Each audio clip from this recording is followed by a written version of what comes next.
There's these comedy clubs that have the big Dr. Squatch like logo behind it. Yeah, and all those clips are always going viral. And these clips are going viral like crazy. And so maybe they're not talking, that's as top of funnel as it gets, right? Which, by the way, a lot of brands would be super scared to do. Totally, because it is some of those clips are not politically correct. Very, yes, controversial from a politically correctness perspective. Name is right there every time. Yeah, but they like that because that's what they do is they are controversial in their content in nature. So you have these sporting events with logos everywhere, and there's controversial people all the time in sports. And Dr. Squatch is doing this with comedy. Isn't that interesting? Like, comedy's like watching an arena. Yeah.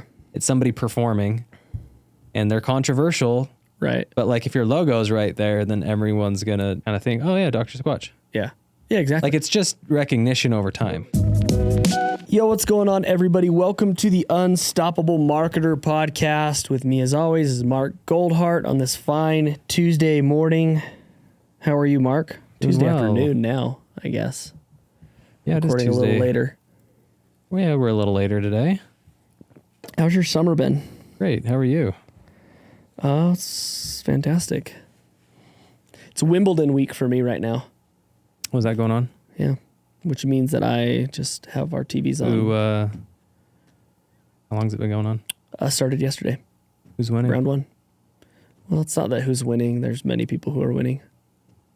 Yeah, but is there not a favorite? Is there not somebody who's looking dominant? Who's favored? You know what? Right now on the men's and the women's side, it's like very set in stone as to who will, like, you've got two people who are like most likely to win out for the rest of the year. So on the men's side, it's Yannick Sinner, the Italian, and Carlos Alcaraz, the Spaniard. So an Italian and a Spaniard. So like they're like people think there's no old possible rivalries way renewed. These guys, nobody can beat these guys. Really? Like no one. Like there's like a bunch of like tennis experts out there who are like, in the next 10 years, does anybody else win a major between those two? Outside of those two, like I've they're never heard of so them. dominant. It's crazy. And then on the women's side, it's mostly one person who there's probably like four people on the women's side. Serena Williams. If she was back, yeah, maybe. No, but Serena? there's Ariana Sabalenka is the number one. Well, I don't know who any of these people are. You know Coco Gauff? She's American. Oh, I know her because she was isn't she half Japanese? Or she lived in Japan? Naomi Osaka. Oh, yeah, so then I don't know who Coco is. Yeah. She was like she made her first major appearance, I think, at Wimbledon at age 15. Coco. And she beat Venus Williams. Oh, wow. Like she made it through like the round of 16 or something as a 15-year-old, and it was crazy, and now she's 21. Who's the other one? Ariana Sabalenka. Who's the Japanese one? Oh, Naomi Osaka. Naomi. Yes. Yeah. Naomi. Former number one, but she struggled. Didn't she kind of like go through like a mental health anxiety crisis? Yeah, big time anxiety crisis, and hasn't quite been able to. But she won yesterday, which was awesome. She almost lost. Good for her for getting back in the fight. Look at this little tennis segment, you know.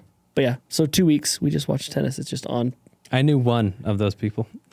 Yeah, you would know who like Novak Djokovic is. You know, that name probably sounds familiar. He's been like the most dominant tennis player for the last 10 years. Yeah, I know who he is. Most dominant. So he's like, he refused the vaccine guy. Yeah. Yeah, I know who he is. Yeah. Australia wouldn't let him in. So he's not good anymore? He is great, but is he aging out? He's aging out. He's 38. Oh, wow, he's 38. Yeah, he's 38. I'm guessing this is probably his last year. But he's like 6th or 7th in the world. So he's still like, he could easily win. So he could win a tournament. He won the Olympics last year. Wow. I think last year was the first year he did not win a major tournament in like 15 years. But because the Olympics is not considered a major tournament in tennis. Tennis is funny. Yeah. Such a rich kid sport. Kind of. What's more rich, golf or tennis? Easily golf. He asked asked what's more rich, what's a more rich sport, golf or tennis. Here's the thing about tennis, why it's not though. It is, because I think the barrier of entry, It is. scarier. It's less about rich because like you can play tennis for free. Okay. It's upper middle class. Yeah. Yeah. Not rich, but I think less people get there's still into a tennis barrier. because There's a bigger barrier of entry there, though. the barrier of entry is crazy from a how does this game make sense? Like it is the most complicated game, one of the most complicated games ever. From scoring, Yeah, the scoring is strange. right? You win points, which win games, which win sets, which win matches, which wins tournaments, Yeah. which is just like, it's kind of like the Premier League or, it's like soccer is crazy. You know what I mean? It's like, yes, we understand the It's like, basic yeah, game you of have soccer, standings within a tournament. but then it's like, yeah. The levels you move up and how you get into the World Cup versus the CONCACAF versus the whatever, Every sport's kind of becoming a rich kid sport now, though. So It is 100%. In order to become very good at it, you must start early. If you start early, it costs money. yeah, see, I don't even buy that though. I just think the science says that's not true. The science says that a well-rounded, actually, it's called Range. Have you read the book Range? Read the book Range and other literature. But the science says that you should actually play a lot of different sports, and like specialization is very bad at a young age. Like it takes like little league World Series pitchers and little league like stars, and like almost none of them ever make it. Yeah. The only exception is golf. I wonder why. It's just such a technical Yeah. motion that And probably less hard on your body in some ways too. Does that ever? if I remember the book right, it's golf is the exception because nothing like the swing doesn't like a hockey and baseball, and you could even argue tennis, like it's more of a cross motion, right? Like you're going across your core, where with golf, because of the angle and you're reaching down more, and just like the technicalities of the swing make it just very like robotic almost. Like if you don't learn it young, it's very hard. Interesting. And specialize young, it's very hard to Become get a really great. professional athlete. Makes sense. Very technical. Speaking of technicalities, How are you going to tie this in? in Rich Kids, Dr. Squatch was... Speaking of rich kids. We haven't really heard a lot of D2C darlings do much in the news or in terms of acquisitions for quite some time now. Yeah, you had like Vuori a while back that got valued at like what, $5 billion? Yeah, some valuations and maybe Yeah. some like rounds, but like not... But they're not like a D2C not darling. Acquired. But Dr. Squatch was a D2C darling. Yes. I mean, I think, did they start in retail though? I don't know. I think they did. But they become a D2C Maybe darling they started over time. retail and they became D2C. They seem to be at every e-commerce conference, Yeah. and that, like, whereas you're not having the founder of Vuori come in and speak at e-commerce conferences. You're not having, so that's why I would consider them a D2C darling. But they just got acquired by Unilever, who acquires the Death everybody Star. in that kind of space, Yeah. right? They own like Dove, and Yeah. it's said to have been acquired to one. I don't think they like official numbers, but they are the empire of that not healthcare, clean, body and cleansers, whatever. Yeah. But yeah, sold for Body and $1.5 wash. billion, Wow. which is crazy. A Billy. 1.5 with a B. Good for them. I hope a lot of people came out of that with some nice paydays. What's cool, I mean, I think the reason why we want to bring this up, what's cool about Dr. Squatch is you kind of saw them in an early stage, where they weren't that different from any other body wash, shampoo company. You know, I think that their audience technically was, in the sense that they were going after men specifically, where everyone else at the time was going after mostly women or everyone. Yeah. So I think they had a differentiator. I mean, Dove is always, Yeah, not always, but they've had a men's line for quite a while. sure, Like sure. since 2010-ish.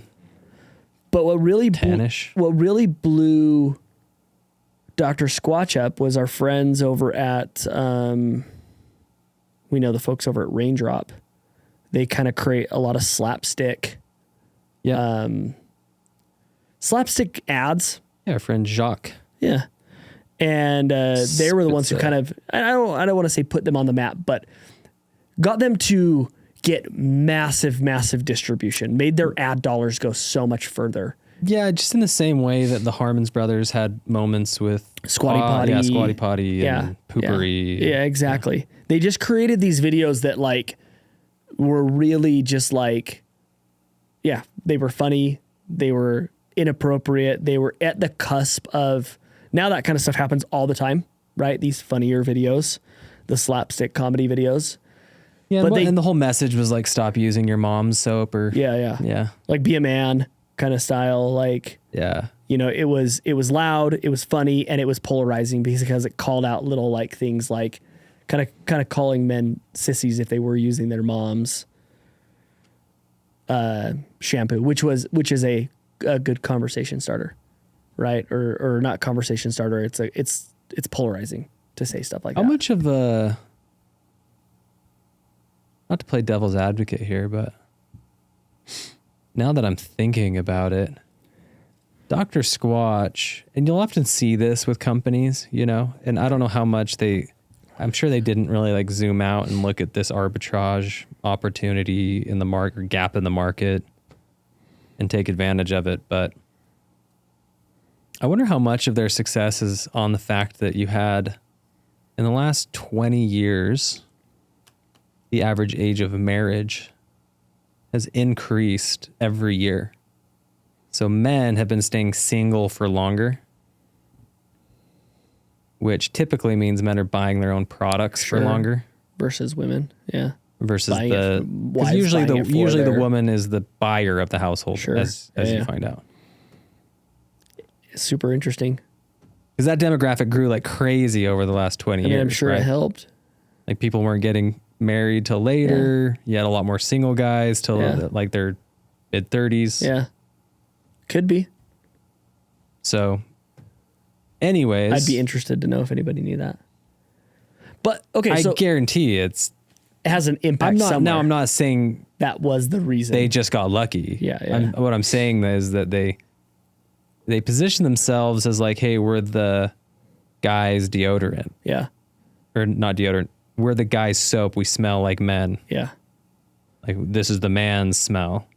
Yeah. So And then, you know, made fun of the idea of like not purchasing your own soap or just buying what you used to get at home. right. Yeah. And Smell like a man. yeah, you know, Yeah, they kind of kind peer of pressured men into feeling like they needed to buy their Sandalwood. own soap. Smells.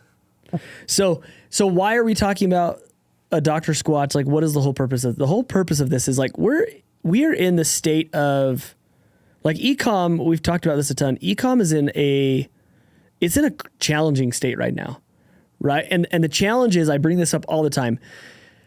8 years ago, 5 years ago, it was super easy to stand out, but it was really challenging to create a new business or new products because you just didn't have the Internet of Things telling you where to go manufacture. Manufacturing was crazy. You had large MOQs, a lot of risk if you didn't speak Chinese, like all these, speaking of barrier of entries. Well, yeah. And also just the so- rise of Facebook marketing. Yeah. Like it brought window shopping to your couch. Yeah. So So being seen and getting the attention was never easier. yeah, and now it's the inverse, right? Where it's like it's so easy to start a business. It's so easy. If we wanted to create And everyone's advertising. If we wanted to create a soap product like Dr. Squatch, we could very, very easily, But to stand out the way they stood out, like that's the challenge. It's super creative.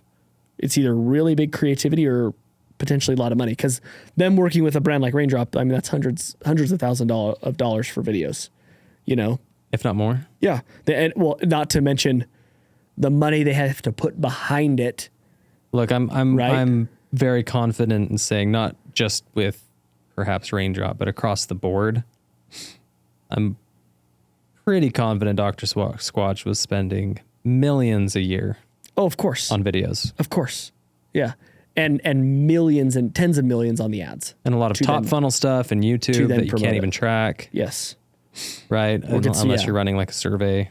Yeah. But most people were probably, I bet a lot of their budget was placed in a YouTube category Yep. and focusing on top funnel, like our friends have said, or like, our friend Alex MacArthur has said, so that's sales follow search. Sales full search. Yeah. And a lot of people aren't willing to kind of go through that pain of Yeah. throwing it out there and getting the attention, which the attention leads to the search. Right. Yeah, for sure. This episode of The Unstoppable Marketer is brought to you by BFF Creative. Let's be real, hiring designers and video editors can get super expensive, and that's why I'm excited about what BFF Creative has done. They've built a subscription design service that gives you the feel of an in-house creative team, but at a fraction of the cost, which I'm sure we all could use right now. From ad creatives to social media posts, video edits to full website designs, BFF gives you unlimited designs and unlimited requests starting at just $1,000 a month. The best part about this, their custom app makes it super easy to submit projects, give feedback, review work, and store all of your creative in one place. As a listener of the podcast, you get 25% off your first 2 months with code Unstoppable25. That means unlimited creative for as little as $750 a month. Go check them out right now at bffcreative.co. So what's happening right now is because of the landscape, which attention is everything right now, right? If you don't have a product that is so wildly different that just garners its own attention, a Scrub Daddy, for example, like it just shows that this is what it does for you. A Squatty Potty, it shows that this is what it does for you. It's hard to stand out. And in marketing, distribution is the number one biggest challenge that any brands can face. And so what Dr. Squatch did brilliantly is they recognized the opportunity to use humor in their videos in a way that helped them stand out. And they've done that on several occasions. So not only did they do that with those videos, not only are you standing out, you're educating, right? So for Dr. Squatch, I want to emphasize that they were selling a product that no one needed. Well, yeah. Like people need soap, but no one needed Sure, but that. why do you need Yeah. why do you need that soap? Yeah, versus a Dove bar of soap But what they did is through the funny content, right? They called attention to the fact that you're still using. Yeah, men are different than women. Yeah, like you're still using Therefore your parents' soap or your girlfriend's soap, or like that's weird. Yeah. Like, why don't you buy a soap that's actually for men? Yeah. Like they called out like a little bit, they made the situation weird. Like they called out a situation that was already happening that no one even thought about really. Yeah. They created a problem out of it. And then they turned that into the problem. So Yeah. people went, oh yeah, that is, it's the same way. Oh, I never thought about that. Like, yeah. And that's how comedy works though, right? Like comedians are calling out, generally, they're just using situations that everyone is in daily. Yeah. That can relate to, and they're just flipping the perspective upside down. Yeah, they're making you there's like I never thought about it moments. Yes. Like, you know? yeah. Or like I've thought about it, but I've never thought about it, So yeah, like I think that where a Dr. Squatch has won is they have mastered the ability to go viral in many ways.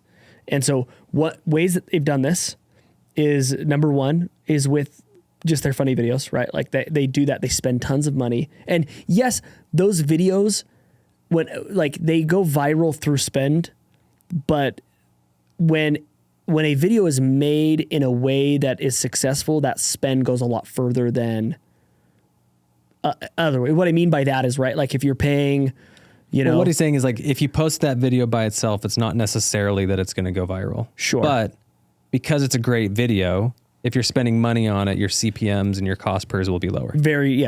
So like you're going to reach a viral like effect, Exactly. even if it didn't kick off organically. Yes, thank you. So that's one thing that they've done. The other thing is like they sponsor speaking of comedy, they sponsor tons of comedy clubs. So what they do is there's these comedy clubs that have the big Dr. Squatch like logo behind it. Yeah, and all those clips are always going viral. And these clips are going viral like crazy. And so maybe they're not talking, that's as top of funnel as it gets, right? Which, by the way, a lot of brands would be super scared to do. Totally, because it is some of those clips are not politically correct. Very, yes, controversial from a politically correctness perspective. Name is right there every time. Yeah, but they like that because that's what they do is they are controversial in their content in nature. Yes. And then their most recent thing that they did, which everybody... I think that's brilliant. Can I just like pause on that though? Mm-hmm. The reason why I think that's brilliant is because let's take, I don't know, who are we going to take? Ja Morant. Yeah. He's a controversial basketball player. Yeah. Does anybody blame Nike? Like, is anybody coming after Nike for being his sponsor? Yeah. Is that what you're meaning? No, I don't think so. Not really. Yeah. Most people don't care. I mean, I'm sure you have some people who like sit on the edge who are like, Nike. Yeah. So the point I'm making him. is there's so many controversial people out there where brands logos are right there, present all the time. Like just go Nike and Tiger Woods.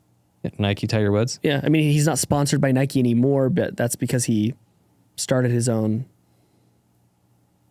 clothing company with Nike. But that wasn't it with Nike? I don't. Or is this the new one? I don't think so. No, this is the new one. Yeah, Sunday Best. Yeah. But the point being is Nike like was with him through the craziness of what that guy did. You know? So like you have these events, you have these sporting events with logos everywhere, and there's controversial people all the time in sports. And Dr. Squatch is doing this with comedy. And it's like, I'm just like thinking, like, isn't that interesting? Like comedy's like watching an arena. Yeah. It's somebody performing and they're controversial. Right. But like if your logo's right there, then everyone's going to kind of think, oh yeah, Dr. Squatch. Yeah. Yeah, exactly. Like it's just recognition over time. Totally. Yeah. So they're capitalizing on those viral moments. And then they have this big one that they just did with Sydney Sweeney where they moved out of the slapstick. No, I don't know if they totally moved out, but you don't see their original slapstick comedies videos. I mean, you still see it. I don't. Yeah. I've seen it. Yeah. They've moved into this other category of comedy with the Sydney Sweeney. Yeah. So what they did with Sydney Sweeney was they just brought her on as a like face, right? And they capitalized on a viral moment. So she went viral because everyone is... What was the tagline of that? Was it like be a man or... I can't remember. Hello, you dirty little boys. Are you interested in my body? Wash? Well, you can't have it. Because this isn't for boys, it's for men. This is Dr. Squatch Natural Body Wash. With long-lasting natural aromas like wood barrel bourbon, pine tar, coconut castaway, and fresh falls, you'll finally get the attention you deserve. So go to drsquatch.com today and quit being a dirty little boy. We'll show the clip. She's in a bathtub. Bubble bath. And she's promoting Dr. Squatch, but then all the comments are saying, like, you know, talking about her bath water. Like, oh, what I'd give to be that bath water. Like, yeah, so basically you got like a bunch of pervs. Yeah, totally. And so what does Dr. Squatch do is they make a bath soap out of Sydney Sweeney's bath water. So they capitalize on, one, they take a viral moment, they capitalize on and go viral again. Now, they probably paid her millions of dollars to do that and only sold, you know, 40, if I remember right, it was only like 5,000 units. So it totaled like $40,000. Yeah, I don't know, but it wasn't. It was like $40,000 in product sales. But Liquid Death does this all the time. They like do these viral campaigns around products that like aren't really, they're there for what? Yeah, they sell 100 units of the enema of the state with the Blink-182 drummer. Barker. Travis Barker. You know, like they didn't make that money on what they sold and what they had to pay him. But because it goes so viral and they get so much attention, it pays for itself. Yes. And more. So the points that we're trying to make, and this episode's probably going to be like a shorter one because of it. Like the point is we're in a state where like brands are falling apart right now. We are seeing it every day as we talk to brands, whether they're brands we work with or brands that come to us and we, hey, we're having a problem because of XYZ. The biggest problem is ads used to be able to solve in the early days, like they solved everyone's problem. All you needed to do was run ads. But now because of the landscape what we're at, which is attention, like what gets attention and how do you stand out? Ads alone for a lot of brands, especially if they don't have a unique differentiator, whether that be in product or audience or message, you have to do something different. We're seeing brands drop like flies. Yeah, I think last quarter 1, quarter 2 saw the highest Shopify store close rate. Yeah. Also in Q1 and Q2, it was which I think that, like, let me play devil's advocate on that though. That could just be because on average businesses close after 4 years and a lot of businesses opened up in COVID. Sure. So we could just be simply seeing a return to the mean after the COVID boom. The craziness of COVID, yeah. But nonetheless, we're seeing a lot of stores close, but we are also seeing, the economy, people's purchasing behaviors change. Like consumer retail spending is down. Yeah, consumer spending is down. More than it's ever been over the last 2 quarters. So, so we do know that people are unsure of like where they're spending money. So it is harder, like you said, and you do have to stand out. And yeah, ads are just like a baseline now. Yeah. Yeah. Right. Ads used to be able to be the cake. Now it needs to be like the foundation. When now it almost needs to be the cherry on top. Like you have to find another way to build your foundation up. Oh yeah. We just saw so many brands just back, with the chronological algorithm. It was just, they would just sell. And then you put ads on top of it. And it was like, oh yeah, you went from 6 figures to 8 figures. There you go. Well, I remember when I was running ads at Asher. And I make it sound like it was so easy. Yeah. But well, in a lot of ways it was. It was way easier than what people see now. Well, this story alone, I remember when we first launched Asher Golf, we were like struggling to get content. We were like taking content, like we were going to golf courses and, showing new golf gloves while we were like golf, it was very low production. And, we would, talk to some people who knew how to edit a little bit and they'd edit a video for us. We'd give them a free glove to do it. So the most basic ads ever. And we'd put like 3 of them up and I'd spend like $500 a day. And just sell out. And it would have a 6 in-platform ROAS. And I wouldn't touch those ads for like 60 days. Like there would be no fatigue, So yeah, it was very easy in a lot of ways. As long as you had a good product, like, and we're just not there yet. Like we're working with a client right now who, just to be honest, like, they like 2 months before they started working with us, their CPMs started skyrocketing. And we've come in and added financial projections and relevance to what they were doing. And they're less profitable than they were the year prior. And they're kind of looking at it and being like, hey, this is a problem. You guys aren't doing the work. And it's like, well, they're more profitable than their trajectory though. Yes. Their more profitable than 2 months ago. Yeah, their was projections horrible, were. But compared to last year, not compared where to last they were. year, yeah, it's like, wait, what's going on? It's like, well, and so they're looking at it being like, oh my gosh, ads aren't working. It's like, actually, it could be much worse. What's happening now is that you're just not getting. But the other caveat, like you said, is the organic presence. You're not getting these other things that used to feed in to you. Now you are fed. What you used to maybe be 70% reliant on ads, and now you're 95. Which this is just going to go back to Dr. Squatch to like kind of tie this all together. Is yes, like the content and we're stoked for them, but I think one of the genius moves of Dr. Squatch was to take a full funnel. And I know people say the funnel doesn't exist anymore or whatever. I don't care. They took a full funnel approach. Yeah. They weren't just relying on Facebook purchase conversion events. Give me a conversion, to scale their business. They were in YouTube. They were going across the board and generating reach and impressions and driving people that didn't know about it back in, or people who had lost interest back in. They were constantly re-engaging. And so they weren't taking hey, I'm only looking at my in-platform ROAS. Right. They took an approach of zooming out. Only looking at my CPA. Yeah, they zoomed out and they learned how to grow based off of some ambiguity even. Yeah. Yeah, Okay. for sure.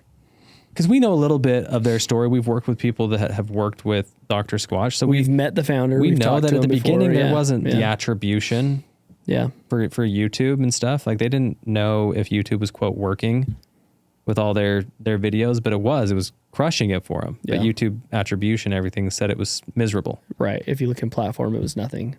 So I think the answer for people is I do believe that Meta has turned into a middle bottom funnel, and it has a hard time getting above that unless you're trying other types of conversion events or strategies in Meta.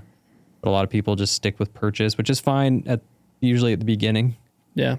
But as you want to start growing, you got to start taking into account the financials behind it of, hey, once you hit a certain point, what kind of profitability are you okay with? Because really at the end of the day, whoever is willing to pay the most for a customer can win. Yeah. So not whoever's willing, but whoever can pay the most. Right. So there's a financial component here, but the other component is, like you said, hey, what's the content? How are we approaching this to stand out? And then how are we standing out at different phases of a customer journey? Yeah. Rather than only one bottom funnel.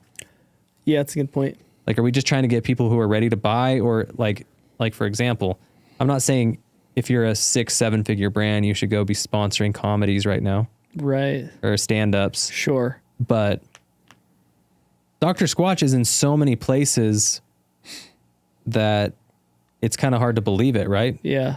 Like, oh, they're sponsoring a comedy. Yeah.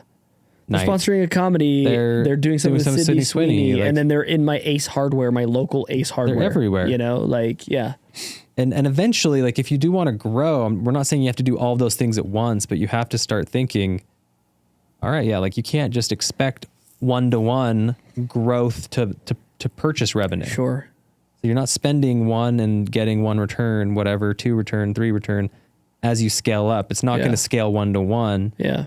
You got to scale, and then you have some distance to cover. Yeah. But how do you do that effectively and profitably, and how do you stand out to mitigate the gap? Yeah, and we know that Dr. Squatch is selling for $1.5 billion, and Mark said, well, everyone's going to be like, well, when you're making that kind of money, it's easy to go sponsor a comedy. But they weren't making that 8 years ago. Yeah, but 8 years ago, they weren't everywhere. And so you kind of just have to start somewhere to get And everywhere. guess what? There's plenty of competitors that came along the way. Everyone, there's tons of soaps that jumped into the space after they started taking off. Yeah, 100%. So not only did they have to fend off a bunch of competitors, but they had to maintain relevance. They had to stay relevant. Yeah. And stand out. So how do you do that over 8 years? Yeah. Like, that's not easy. Yeah, and it takes baby steps, dedication to creative and brand and telling a story that they told consistently. Yeah. They told a very consistent story for the last 8-10 years. Yeah. How many people give up? Like, for example, to shout Dr. Squatch out even more, how many people get scared once all the competitors show up and say, oh, we need to pivot. Yeah. Yeah.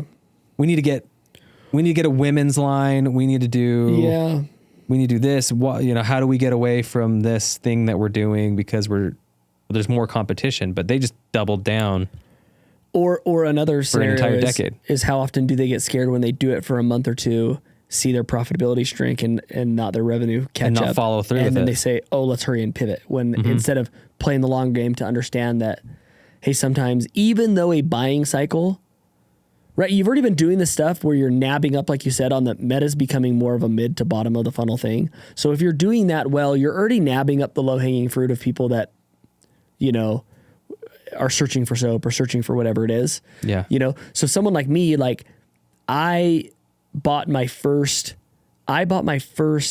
Dr. Squatch, for example, and I've only done it once or twice because I buy a more natural soap because those are the people we are, but it was after seeing Dr. Squatch like 15 different times. And then I was at my Ace Hardware and I was checking out and there was a bar of soap there and the flavor or the scent sounded really cool. I was like, oh, I mean, you could use it as a flavor too if you want. Yeah, I guess, Oh, Sydney Sweeney soap. Sure. I'll take that. Are they selling that? No. That was just that this is a while ago. I'm just teasing. So I bought it with zero need for it. Yeah. You know what I mean? And that's where the top of funnel comes in. The top of funnel doesn't always, like you said, you're not seeing the immediate ROI to what you're doing, but you need something to fill the gaps that Meta can't do when you're just scraping the bottom, the mid part of the funnel. People who either already heard of you or who are actively seeking to buy what you're selling. And then they're actually creating ads that sell. Yeah. Yeah. They're calling out, like I said, they're selling something that's not wanted. Yeah. Or not needed. Yeah. But they're creating a problem in your mind around like, oh yeah, like that's kind of weird. Why and they're doing it in a way that's controversial too. Yes. Right. When I say controversial, they haven't shied away from controversy. Hey, I don't want to. Well, Sydney Sweeney, that is a pretty Oh, well, yeah. the innuendo with that whole thing. Well, and it has gotten so much negative feedback, but so much. But they just sold to Unilever. Yeah, exactly. Like people brands get so afraid to. Oh, we don't want to say this because we're gonna offend this group of people or whatever, and so even though that group of people may never buy from us, let's use this kind of language. Yep. And when you use that kind of dull, boring language, you just blend in. Like you said, you talk to everybody. And that means you just usually don't talk to anybody. Sweet, dude. So, well, hope everyone's having a good summer. Yeah. So be different. Happy 4th. Do something different. Hope everyone had a great 4th of July. Oh, yeah. By the time you're listening to this. Here in the States. Yeah. It'll have been the 4th of July. Hopefully you're being safe. All right, everybody. We'll see you guys next Tuesday. Adios. Thank you so much for listening to the Unstoppable Marketer podcast. Please go rate and subscribe the podcast, whether it's good or bad. We want to hear from you because we always want to make this podcast better. If you want to get in touch with me or give me any direct feedback, please go follow me and get in touch with me. I am at the Trevor Crump on both Instagram and TikTok. Thank you, and we will see you next week.